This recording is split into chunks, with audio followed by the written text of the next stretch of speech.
বৃহস্পতিবার পবিত্র রাতে কেউ যদি এই দোয়াটি 100 বার পরে কোনো দিন পৃথিবীর কোনো মানুষের কাছে তার হাত পাততে হবে না, পৃথিবীর সব কিছু তার পায়ের নিচে আল্লাহ হাজির করে দিবেন।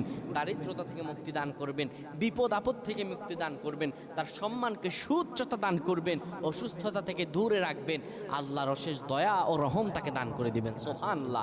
বৃহস্পতিবার রাত এটি গুরুত্বপূর্ণ রাত। এই রাত সপ্তাহে একদিন আসে।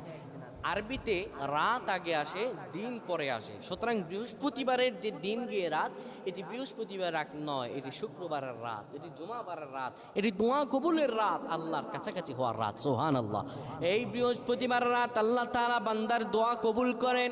কেউ যদি বৃহস্পতিবার রাতে ঈশা নামাজের পরে পবিত্র হয়ে ইয়া হাইয়ু ইয়া হাইয়ু ইয়া হাইয়ু ইয়া রফিয়ু ইয়া রফিয়ু ইয়া রফিয়ু এই দোয়াগুলো পড়তে পারে 100 বার, আল্লাহ রাব্বুল আলামিন